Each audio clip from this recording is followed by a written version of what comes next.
आपने कभी आकाश से बिजली गिरने के फलस्वरूप हुए विनाश के बारे में सुना होगा।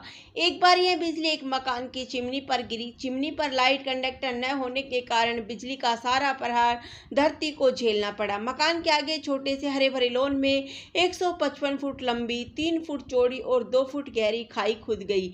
इसकी रफ्तार बंदूक की गोली की रफ्तार से 30,000 गुनी अधिक होती है। बिजली गिरती कैसे है? बरसात में नम तथा गर्म हवा निरंतर ऊपर उठती रहती है। काफी ऊंचाई पर जाकर यह हवा ठंडी हो जाती है और इसमें से नन्ही नन्ही फुहारें छूटने लगती है। धीरे धीरे इन फुहारों की धुंध बादलों का रूप धारण कर लेती है।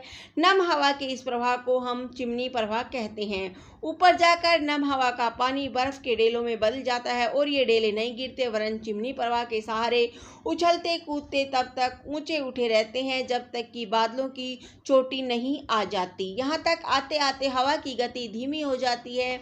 ये डेले जब नीचे की ओर आते हैं तो साथ में ठंडी हवा भी लाते हैं। इस ठंडी हवा को चिमनी प्रवाह खींच लेता है या फिर बर्फ के डेले बनते हैं और ऊपर उठते हैं और यह क्रम लगातार चलता रहता है। इस क्रिया में जो बिजली बनती है वह 2 भागों में बंट जाती है। चोटी के कणों में पॉजिटिव और नीचे के भाग में व्याप्त पानी की बूंदों में नेगेटिव विद्युत रहती है। अब आप तनिक धरती पर उतर आइए। यहाँ ऊपर तैरते बादलों को ठीक नीचे पॉजिटिव पहाड़ों की चोटियों, ऊंची इमारतों आदि पर चढ़कर बादलों तक पहुंचने की कोशिश। इनको पकड़ने के लिए एक पतला हाथ बादलों में से निकल पड़ता है जिसकी लंबाई 50 फुट तक हो सकती है। आकाश में यह हाथ एक प्रकार से गैसीय पथ है। इस गैसीय पथ में आकाशीय बिजली वैसा ही कार्य करती है जैसा कि ट्यूबलाइट में बिजली करती है।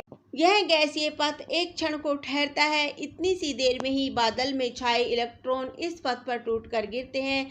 तब यह पथ चौड़ा और चमकीला हो जाता है। धरती के पॉजिटिव चार्ज के सर्प 50 फुट ऊपर तक उठ जाते हैं। वैज्ञानिकों ने इसके चित्र तक लिए हैं। वैज्ञानिक भाषा में ये सर्प सेंट एल्मो की ज्वाला के नाम से जाने जाते हैं।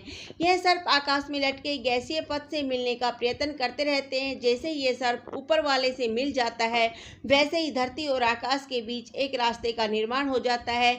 जिस स्थान पर ये दोनों मिलते हैं वहीं तेज बिजली चमक उठती है और गैसीय पथ से ऊपर एक और उठने लगती है।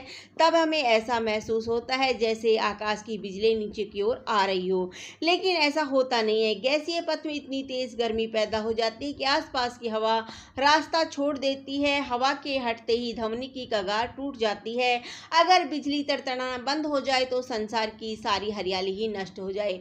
पेड़ पौधों की मुख्य खुराक नाइट्रोजन है। हमारे वायुमंडल में प्रचुर मात्रा में नाइट्रोजन विद्यमान है, लेकिन यह नाइट्रोजन घुलनशील न होने से बेकार है। पेड़ पौधे के भोजन योग्य बनने के लिए इसे कई प्रकार की प्रक्रियाओं से होकर गुजरना पड़ता है। मुख्य प्रक्रिया आकाश की बिजली द्वारा ही संपन्न होती है।